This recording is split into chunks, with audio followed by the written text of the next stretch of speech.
Mike Leon tonight, host of Can We Please Talk, a news commentary podcast and media director for freeandequal.org. Mike, good to see you again. So tonight seems to be the night where they lock this thing up. Do you expect any surprises?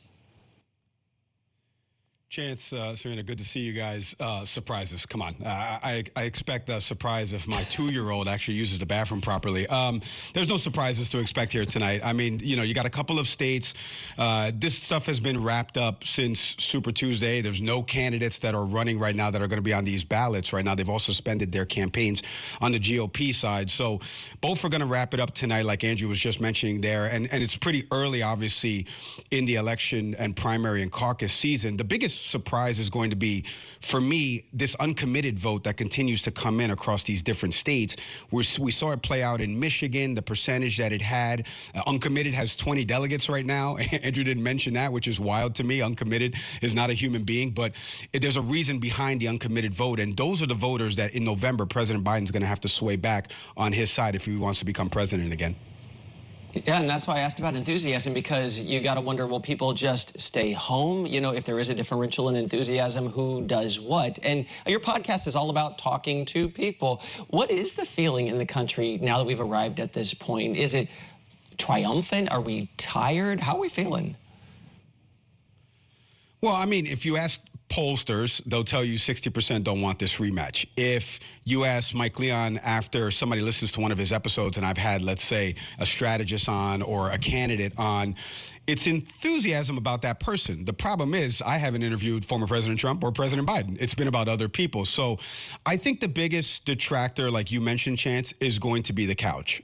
Look, in primaries, and Andrew didn't touch on it there just before, but in primaries specifically, voter turnout is always down. A lot of the times people don't know when their state has their primary date. For example, I live here in Florida, so the 19th is coming up for our primary process. So the couch is the biggest detractor for this. Now, I think State of the Union address aside, what just happened the other day for President Biden, there was some enthusiasm behind that. Problem is, it's March, so we've got 9 months until November. It'll be interesting to see how the campaign trail shakes out, some events that he does, and then on the flip side for President Trump, it'll really be about the trials. Do any of these kick off outside of the New York one in March, and how does he handle that message? And then finally, do they actually debate coming out in September and October?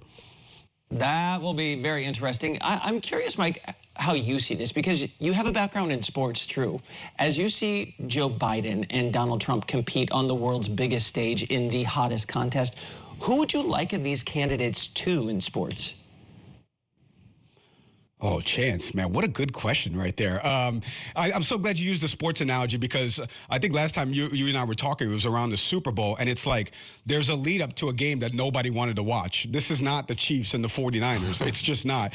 And to compare it to sports terms, it's two veteran teams that have veteran coaches that could, potentially sneak up and do something well, but they don't have that promising young rising star that you would like to see, that you would go pay money to go see at the box office. I'm a Knicks fan, so I'd go pay to see Jalen Brunson. I wouldn't pay to see Alec Burks, who's our veteran, two guards. So just keeping that analogy, it's just right now the sports parallel, the biggest detractor for folks in the sports space is people staying home and not coming to the games. And for both of these guys, it's really going to be, for Donald Trump, motivating that Nikki Haley voter to come vote for him. We're going to talk a lot about the African-American vote, the Latino vote, suburban women vote.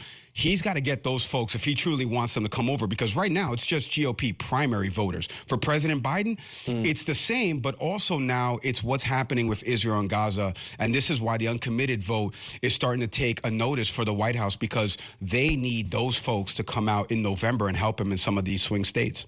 See, Mike, I don't know anything about sports, so I was writing these questions in the coffee shop thinking, who's Dennis Rodman here? Probably maybe somebody out there, an independent of some sort. I don't know. Mike Leon, host of Can We Please Talk, the podcast. Good to see you again. And